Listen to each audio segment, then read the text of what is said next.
Hi everyone, in 2022 I use quite a bit of devices and my favorite device of 2022 so far is of course the Vivo X80 Pro. I love it for the photography but also just the general use of it. But how is a phone from Vivo with a lower price tag? Let's discuss the Vivo V25 Pro in this full review.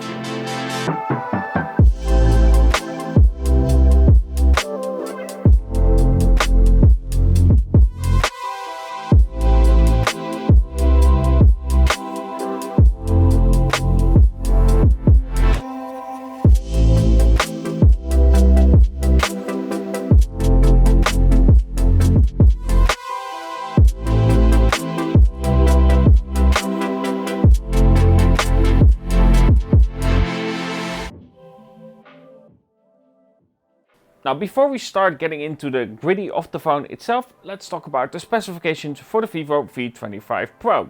Now of course, it comes with the Dimensity 1300 as CPU. You get either 8GB of RAM or 12GB of RAM and therefore also different memory versions, 128 or 256GB. My version has 256GB of memory and of course 12GB of RAM, with some virtual RAM.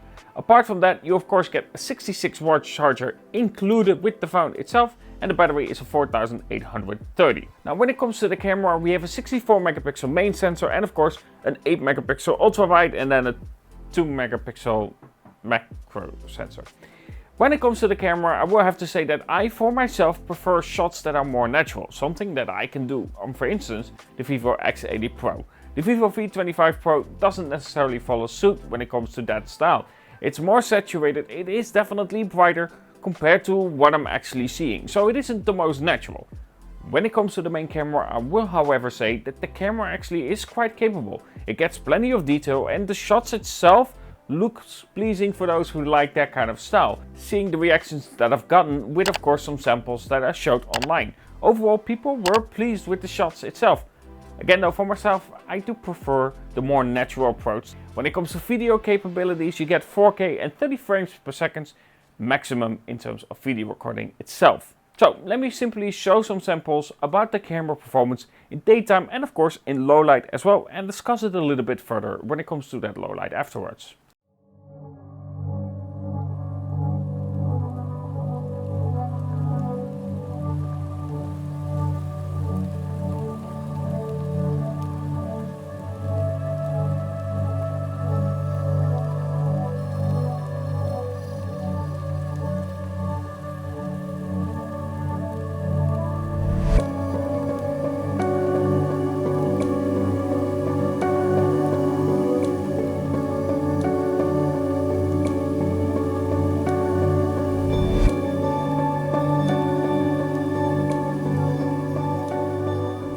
Recording 4K 60 frames per second. Quickly look behind us. It's a bit dark, at least on the phone right there. But the sun is of course right there, so it makes sense. Now let's see how the stability is at 1080p and 60 frames per second. It does seem straight away a lot better. Just in general, far more stable than with 4K. How's the price? Let's see, dynamic range. Hard to say, but yeah, definitely it seems a bit darker, but then again, here plenty of detail. But overall, seems solid. Okay, just to finish it off, 4K 30 frames per second, because of course 60 frames per second often has far less stability than 60 frames per second, 30 frames per second. Dynamic range overall good. Again, it gets a bit dark here, but seems okay for the price. Let me know what you think.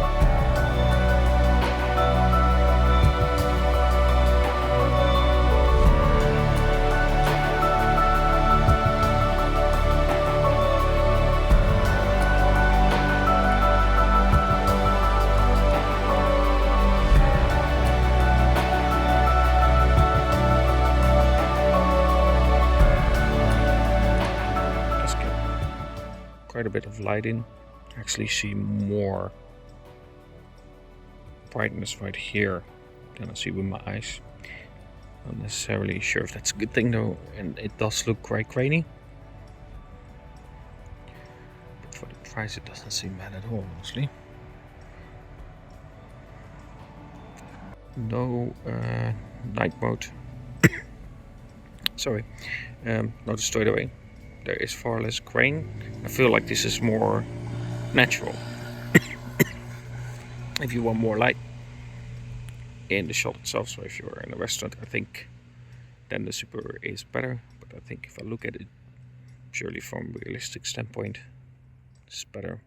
So those were some pictures taken on, of course, the Vivo V25 Pro. Overall, as I stated before, I think it's quite capable, it gets plenty of detail and dynamic range is actually quite good for the price itself.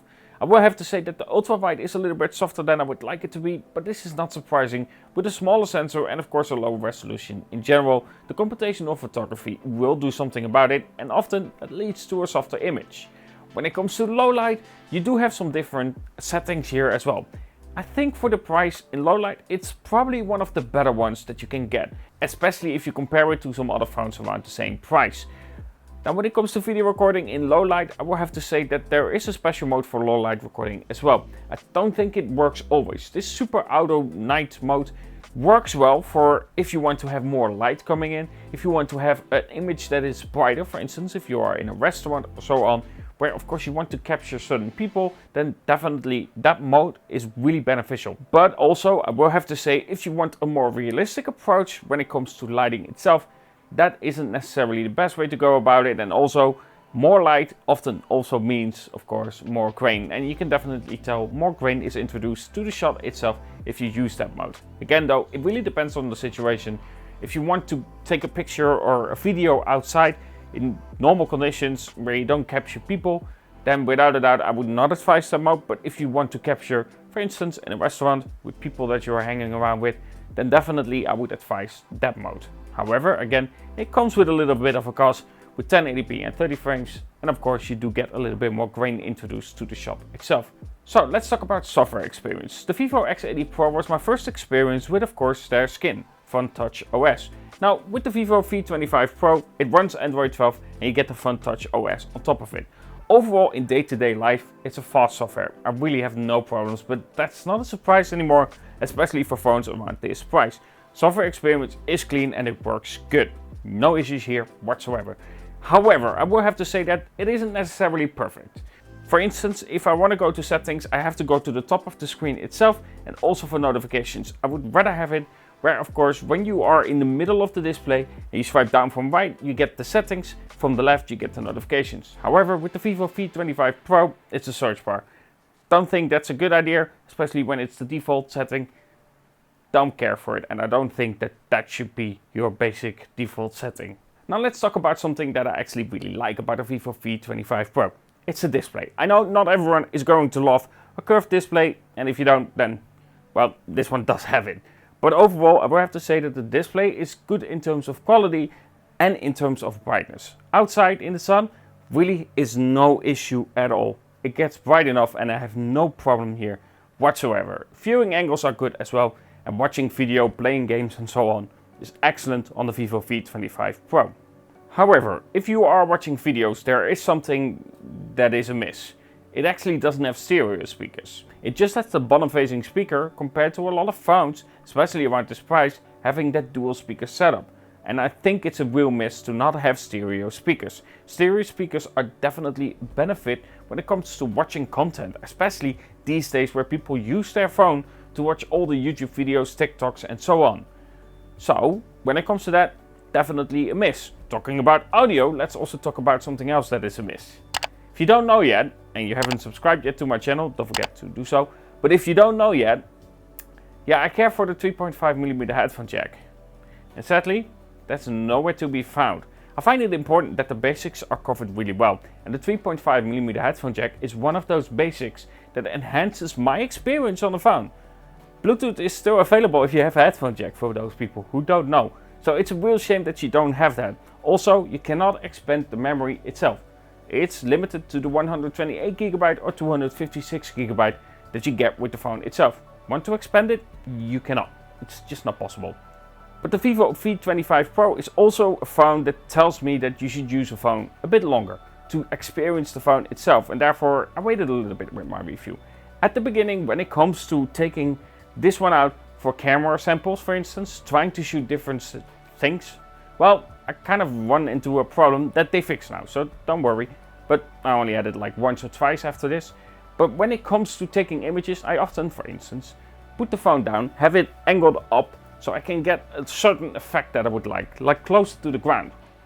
But actually, what happened is that the image then is upside down. You have to edit it and rotate it. That same problem happened with the horizontal. The shot itself is horizontal, but if you have the camera at the bottom, for instance, if you take it like this, it's actually upside down again. It's weird, especially in Twitter DMs and WhatsApp as well. I had that problem quite a bit. That, however, again, as stated, is quite fixed. I have it like maybe once or twice, but not really an issue anymore. It just happens sometimes. Either way, that's something that I experienced so far with the Vivo V25 Pro, and that's now fixed. But I still want to mention it. That is why I test my phones a little bit longer to see if something like that is fixed after a certain amount of time of using said phone. Either way, the Vivo V25 Pro I think is a fine device. It just depends on what you are looking for. But the Vivo V25 Pro overall I think is a good phone. There are some things that are amiss, as I stated, like not having dual speakers, no micro SD, and of course no 3.5mm headphone jack. But then again, it also does some things really well. Software experience is good, and of course the display itself is also excellent for the price itself. But if you are looking for a phone that works well, has good build quality, has a fun feature if you like drawing, with of course the UV light on the back itself, then the Vivo V25 Pro might actually be for you. But that's something that you can only judge for yourself, and I'm gonna let you judge that in the comments below. So be sure to check out the comments below, see what others think, but also let me know what you think about the Vivo V25 Pro and what you thought about this video.